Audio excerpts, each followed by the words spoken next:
Boa noite, bem-vindos ao Saúde Pública e Educação Ambiental.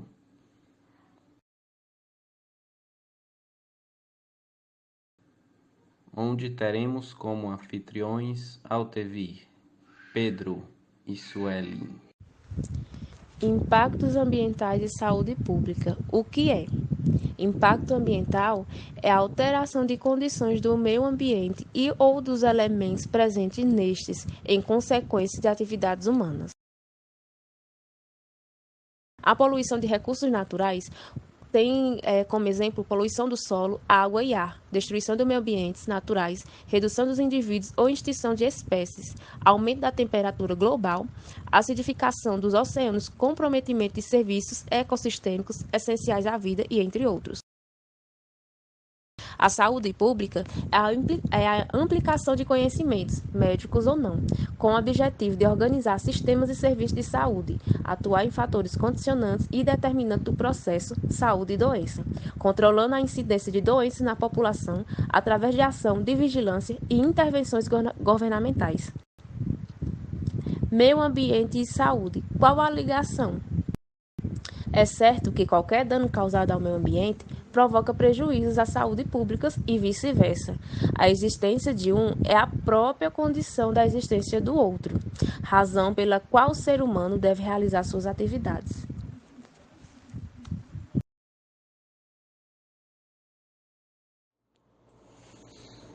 Importância da preservação ambiental para o controle de patógenos com potencial zoonóticos.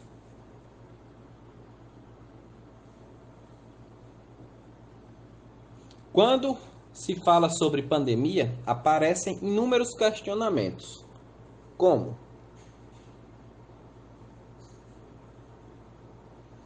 como surgiu esse vírus? Foi transmitido por algum animal? Será que viveremos outra pandemia? Por isso, alguns profissionais trazem algumas respostas e reflexões sobre a importância de cuidar do meio ambiente em que se está inserido.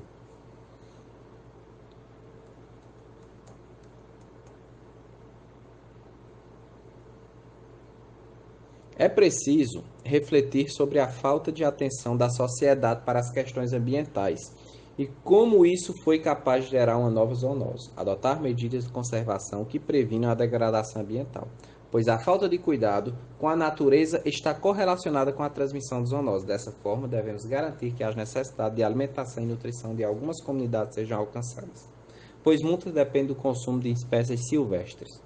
Precisamos de alguma mudança de comportamento em larga escala, pois o desmatamento e as mudanças climáticas são crises ambientais. Animais silvestres são caçados, comercializados e consumidos, sem nenhum controle ambiental e sanitário. Devemos adotar medidas de prevenção para essas zoonoses,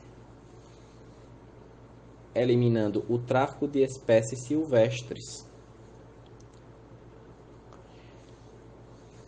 Considerar que as zoonoses estão estabelecidas nos centros urbanos, como os Aedes aegypti, mosquito que transmite a dengue e que se adaptou muito bem nas cidades. O mosquito encontrou nas cidades condições muito melhores para a sua proliferação que nas áreas silvestres. Há diversos anos deparamos com surtos da doença e o que temos feito no máximo é tentar controlar sua propagação. Vale ressaltar que existem as doenças que há muito estavam controladas e que atuam passam a gerar preocupação por conta da crescente degradação do meio ambiente. Produção animal e alteração das práticas de manejo. Muitas hipóteses apontam que a expansão da pecuária como fonte mantedora de agentes patogênicos para humanos. Há uma crescente demanda mundial por proteína, com consequentemente aumento da criação de animais produtores de carne em confinamento, situação que predispõe a várias doenças. O excesso desse confinamento e o processamento de nutrientes na alimentação desses animais desenvolvem inúmeras doenças. Como exemplo, temos a doença da vaca louca. Muitas hipóteses apontam que a expansão é a mantedora de agentes patogênicos para o humano. O excesso desse confinamento e de nutrientes para a alimentação do gado pode ter levado ao surgimento da encefalite espongiforme, como eu já havia falado, a vaca louca. A mistura desses animais de diferentes espécies e com condições de estresse também favoreceu a outra doença, conhecida como a SARS. Aquisição de novos fatores de virulência.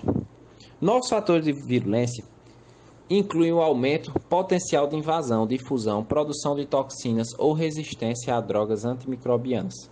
Agentes patogênicos com destaque para o vírus podem sofrer mutações ou modificações para se adaptarem ao hospedeiro humano. Novos vírus emergentes e reemergentes são capazes de transmitir. Agora abordaremos um pouquinho sobre o tratamento de resíduos sólidos e líquidos e o da água. Antes de falarmos nos processos de tratamento de esgoto e de resíduos sólidos e líquidos, primeiro necessitamos entender o saneamento básico. O saneamento básico é um conjunto de serviços compreendidos como distribuição de água potável, coleta e tratamento de esgoto, drenagem urbana, coleta de resíduos sólidos. O tratamento de resíduos sólidos no Brasil é normatizado pela Política Nacional de Resíduos Sólidos, pela Lei 12.305 de 2010. E são classificados os resíduos como domiciliares, públicos, agrosilvo e pastoris, de mineração, serviços de saúde, entre outros. Mas o que são resíduos sólidos? Por definição, são resíduos provenientes de algumas atividades, sendo estas tomadas pela origem, como domésticos, de construção civil, industriais, hospitalares, radioativos, agrícolas e eletrônicos.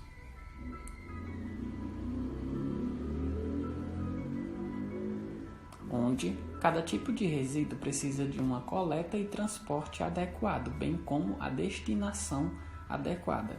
O tratamento pode ser feito de forma mecânica pela separação e redução do tamanho dos resíduos, bioquímico pela decomposição da matéria por seres vivos e o tratamento térmico, que visa a redução do volume como nos processos físicos e químicos. O aterro sanitário. Desde agosto de 2014, é a única forma de destino dos rejeitos, ou seja, aquilo que não pode ser reaproveitado.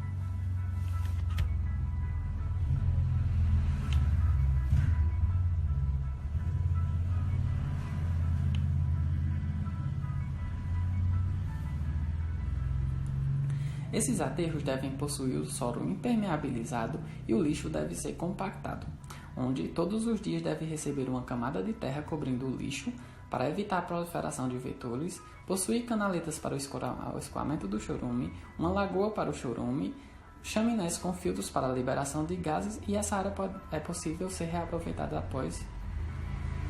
O tratamento primário consiste na remoção dos sólidos através de processos de sedimentação pelo uso de decantadores e pela digestão de micro-organismos responsáveis pela decomposição da matéria orgânica presente no esgoto.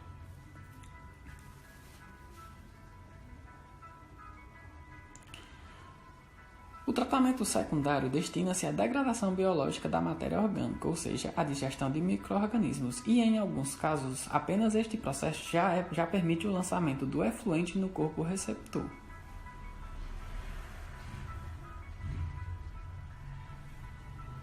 O tratamento terciário destina-se à remoção de organismos patogênicos, a chamada desinfecção, por meio do uso de cloro, ozônio e radiação ultravioleta.